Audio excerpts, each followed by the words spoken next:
TV news కు స్వాగతం. YS Rajasekhara Reddy ఉన్నప్పుడు స్థాపించిన అన్ని వ్యాపారాలు కుటుంబ వ్యాపారాలేనని ఆయన కుమార్తె ఏపీ పీసీసీ అధ్యక్షురాలు షర్మిల తేల్చి చెప్పారు. అన్ని కుటుంబ వ్యాపారాలకు జగన్ గార్డియన్ మాత్రమేనని స్పష్టం చేశారు.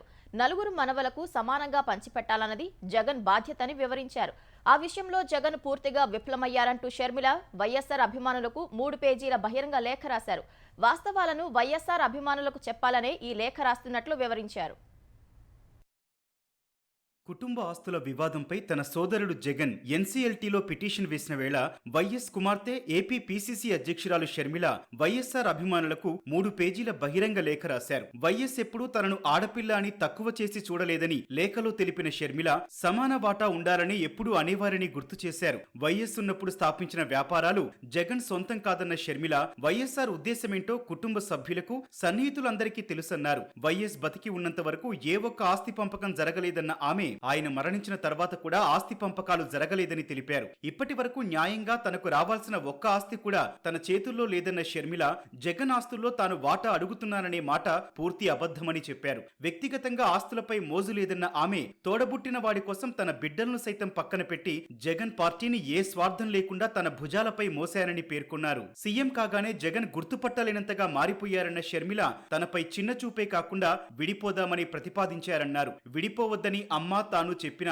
ఆస్తులు పంచుకుందామని చెప్పి విజయవాడకు పిలిచినట్టు గుర్తు చేసుకున్నారు. భారతీ సిమెంట్స్ సాక్షిలో జగన్ 60 తీసుకుంటానని తనకు 40 ఇస్తానని చెప్పినట్టు షర్మిల లేఖలో తెలిపారు. తర్వాత అరగంటలో ఆస్తుల వాటా తేలిపోయిందన్న షర్మిల కొద్ది వారాల్లోనే ఒప్పందం జరిగిందన్నారు. జగన్ది పై చేయి కాబట్టి అమ్మ తనను సంతకం పెట్టారని కోరినట్టు షర్మిల గుర్తు చేసుకున్నారు. 2021లో తాను రాజకీయాల్లోకి వచ్చానని ఇది ఇష్టం లేని జగన్ కు కోపం వచ్చిందని చెప్పారు. రాజకీయాల్లో తనను తొక్కేందుకు జగన్ చెయ్యని ప్రయత్నం లేదన్నారు. ఆంధ్రాలో కాంగ్రెస్ తరపున ప్రచారం చేస్తే అవమానించారని షర్మిల ఆవేదన వ్యక్తం చేశారు. సోషల్ మీడియాలో తనపై వ్యక్తిత్వ హననానికి పాల్పడ్డారని, తననే కాదు బాబాయ్ వివేకానందరెడ్డి పైన సాక్షి మీడియాలో అసభ్యకరంగా కథనాలు ప్రచురించారని గుర్తు చేశారు. ఆంధ్ర ఎన్నికల్లో జగన్ ఓటమికి తానే కారణమని బలంగా నమ్మారన్న షర్మిల విరోధం వద్దని మాట్లాడుకుందామని బంధువులను పంపారని షర్మిల లేఖలో పేర్కొన్నారు.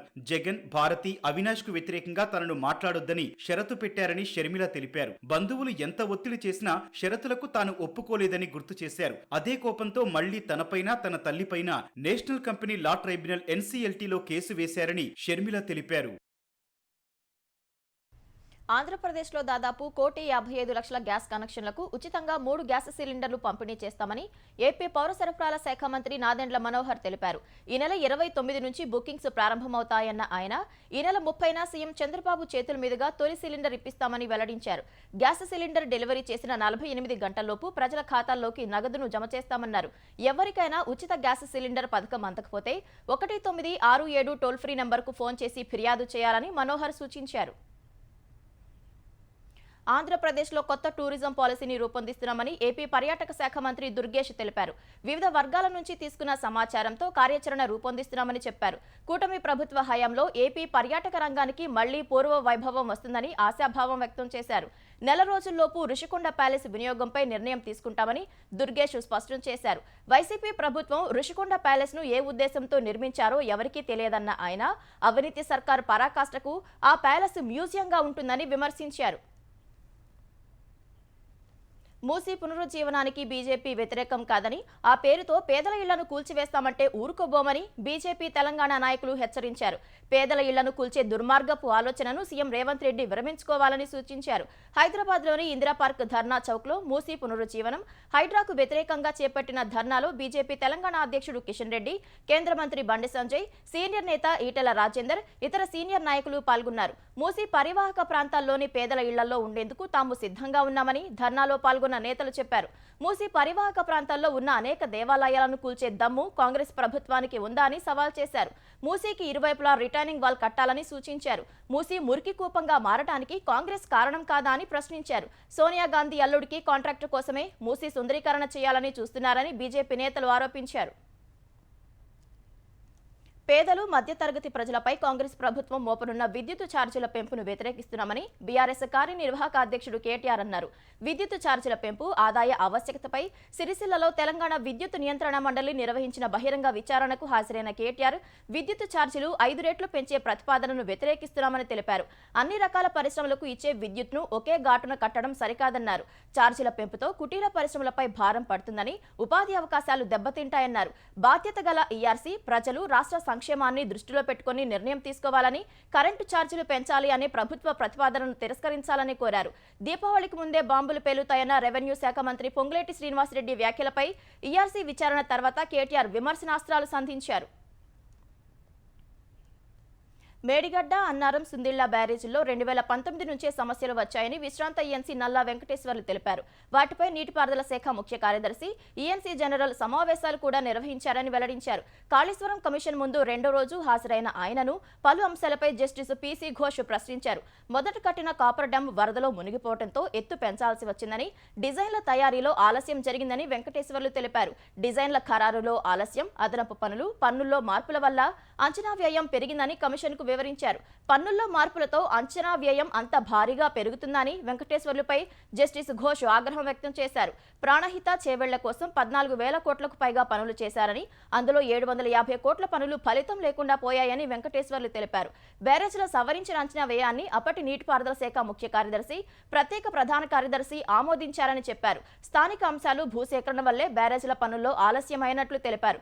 ఈ దశలో అఫిడవిట్లో ఇచ్చిన సమాచారానికి చెప్తున్న సమాధానాలకు పొంతనలేదని కమిషన్ ఆగ్రహం వ్యక్తం చేసింది. ఎవరో చెబితే వారిని సంతృప్తి పరిచేందుకు పనులు చేశారని, వేరే వాళ్లు చేసిన తప్పులు మీద వేసుకునే ప్రయత్నం చేయవద్దని సూచించింది. కొన్ని ప్రశ్నలకు సమాధానాలు, వాటికి ఆధారాలను సోమవారం సమర్పిస్తానని చెప్పగా కమిషన్ అనుమతి ఇచ్చింది. వేర్వేరు కేసుల్లో వైసీపీ నాయకులు దాఖలు చేసిన బెయిల్ పిటిషన్లపై విచారణను ఏపీ హైకోర్టు వాయిదా వేసింది. తెలుగుదేశం కార్యాలయంపై దాడి కేసులో వైసీపీ నేత సజ్జల రామకృష్ణారెడ్డి ముందస్తు బెయిల్ పిటిషన్పై విచారణను 4 వారాలకు వాయిదా వేసింది. ఇదే సమయంలో తొందరపాటు చర్యలు వద్దంటూ ఇచ్చిన మధ్యంతర ఉత్తర్వులు ఉల్లంఘించి ఎల్ఓసీ జారీ చేసిన అధికారులపై సజ్జల వేసిన కోర్టు ధిక్కరణ పిటిషన్పై కోర్టు ప్రభుత్వానికి నోటీసులు జారీ చేసింది. మరియమ్మ అనే మహిళా హత్య కేసులో వైసీపీ నేత నందిగం సురేష్ బెయిల్ పిటిషన్పై విచారణను హైకోర్టు ఈ నెల 28కి వాయిదా వేసింది.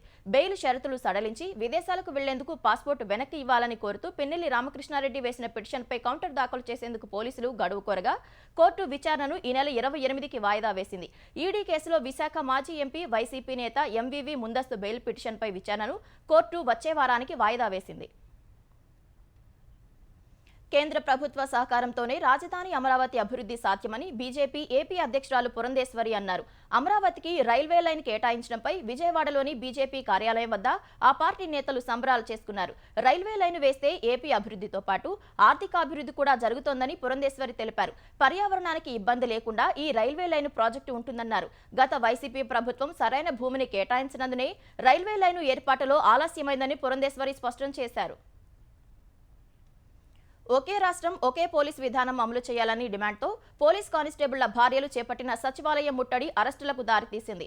ఏ పోలీస్ విధానాన్ని అమలు చేసి తమ భర్తలకు ఒక దగ్గర డ్యూటీ చేసే అవకాశం కల్పించాలని మహిళలు డిమాండ్ చేశారు. అది అమలు అయ్యే వరకు మెస్ తీసివేసి ఒకే దగ్గర 3 నుంచి 5 ఏళ్లు పోస్టింగ్ ఇవ్వాలని నినాదాలు చేశారు. రిక్రూట్మెంట్ విధానంలో ప్రత్యేక బలగాలుగా కొంతమంది ఉద్యోగులను తీసుకుంటారని, బెటాలియన్ల ఉద్యోగాలు చేయడం వల్ల మా కుటుంబాలకు దూరమవుతున్నామని ఆందోళన వ్యక్తం చేశారు. పెద్ద సంఖ్యలో వచ్చిన కానిస్టేబుళ్ల కుటుంబ సభ్యులను పోలీసులు అరెస్టు చేసి అక్కడి నుంచి తరలించారు.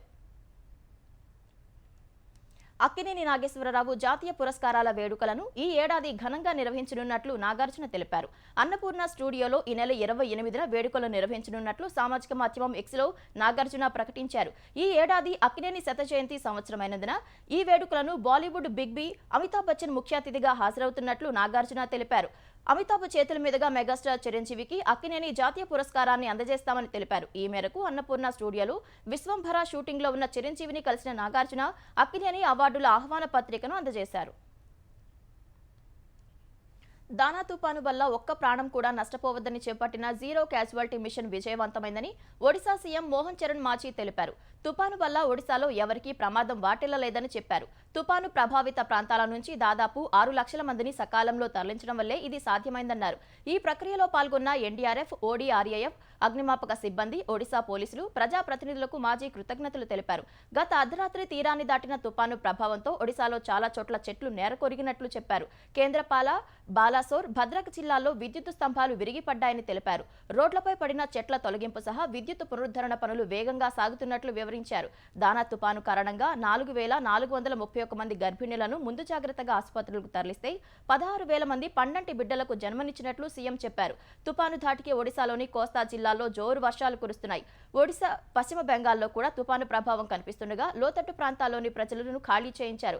బంగాల్ సీఎం మమతా బెనర్జీ రాత్రంతా విపత్తు నిర్వహణ కార్యాలయంలోనే ఉండి పరిస్థితిని సమీక్షించారు. తుపాను దృష్ట్యా ఒడిశా, పశ్చిమ బెంగాల్లోని ప్రభావిత ప్రాంతాల్లో విద్యాసంస్థలకు సెలవులు ప్రకటించారు. 400కు పైగా రైళ్లను రద్దు చేశారు. ఇటీవలే హత్యకు గురైన ఎన్సీపీ పవారు వర్గం నేత బాబా సిద్దికీ కుమారుడు జీషాన్ సిద్దికీ ఎన్సీపీలో చేరారు. కాంగ్రెస్లో టికెట్ దక్కనందున అజిత్ పవార్ వర్గంలో చేరారు.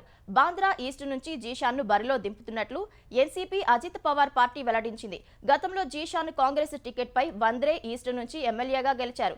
శాసనమండలి ఎన్నికల్లో క్రాస్ ఓటింగ్కు పాల్పడ్డారనే ఆరోపణలపై పార్టీ ఆయన్ను బహిష్కరించింది. ఈ నేపథ్యంలో ఎన్సీపీ పవార్ వర్గంలో చేరారు. జీషాన్ తండ్రి బాబా సిద్దికీ కొన్నాళ్ల క్రితమే గ్యాంగ్స్టర్ లారెన్స్ బిష్నోయ్ గ్యాంగ్ చేతిలో హత్యకు గురయ్యారు. ఈ క్రమంలో జీషాన్ ఎన్సీపీలో చేరడం ప్రాధాన్యం సంతరించుకుంది. గ్యాంగ్స్టర్ లారెన్స్ బిష్నోయ్ సోదరుడు అన్మోల్ బిష్నోయ్పై జాతీయ దర్యాప్తు సంస్థ ఎన్ఐఏ 10 లక్షల రూపాయల రివార్డు ప్రకటించింది. అన్మోల్ ఆచూకీ తెలిసిన వారు తమకు సమాచారం ఇవ్వాలని సూచించింది. 2022లో నమోదైన 2 కేసుల్లో అన్మోల్ అభియోగాలు ఎదుర్కొంటున్నాడు. వ్యవస్థీకృత నేరాలకు పాల్పడుతున్న అన్మోల్ను అరెస్టు చేస్తే నేర ముఠాలకు సంబంధించిన నెట్వర్క్ను ఛేదించవచ్చని పోలీసులు పేర్కొన్నారు. బాలీవుడ్ నటుడు సల్మాన్ ఖాన్ ఇంటి ముందు కాల్పులకు పాల్పడిన ఘటనలోనూ అన్మోల్కు సంబంధం ఉందని తెలిపారు. ఎన్సీపీ సీనియర్ నేత బాబా సిద్దికీ హత్యకు ముందు అన్మోల్ షూటర్లతో చాటింగ్ చేసినట్లు ముంబై పోలీసులు తెలిపారు. అమెరికా అధ్యక్ష ఎన్నికలు పోలింగ్ తేదీ సమీపిస్తున్న కొద్దీ ఉత్కంఠ రేపుతున్నాయి. ఇప్పటి వరకు పలు సర్వేలు డెమోక్రటిక్ అధ్యక్ష అభ్యర్థి కమలా హ్యారిస్ వైపు మొగ్గు చూపితే ఇప్పుడు రిపబ్లికన్ అభ్యర్థి డొనాల్డ్ ట్రంప్ మొగ్గు ఉన్నట్లు వెల్లడించాయి. అమెరికాలో సర్వే జరిపిన వాల్ స్ట్రీట్ జర్నల్ హ్యారిస్ కంటే ట్రంప్ స్వల్ప ఆధిక్యంలో ఉన్నట్లు తెలిపింది. ఈ సర్వేలో ట్రంప్నకు 47% మంది ఓటర్లు మద్దతు లభిస్తే హ్యారిస్కు 45% మద్దతు ఇచ్చినట్లు వాల్ స్ట్రీట్ జర్నల్ తెలిపింది. కమలా హ్యారిస్ అభిప్రాయాలు ఆగస్టు నుంచి ప్రతికూలంగా మారాయని తెలిపింది. సిఎన్బిసి ఆల్ అమెరికా ఎకనామిక్ సర్వేలో ట్రంప్నకు 48%, హ్యారిస్కు 46% ఓటర్లు మద్దతిస్తున్నట్లు తేలింది. అమెరికా అధ్యక్షుడిని నిర్ణయించే 7 స్వింగ్ స్టేట్స్లో ట్రంప్ 48%, హారిస్ 47% ఓటర్ల మద్దతు కలిగి ఉన్నట్లు సిఎన్బిసి వెల్లడించింది.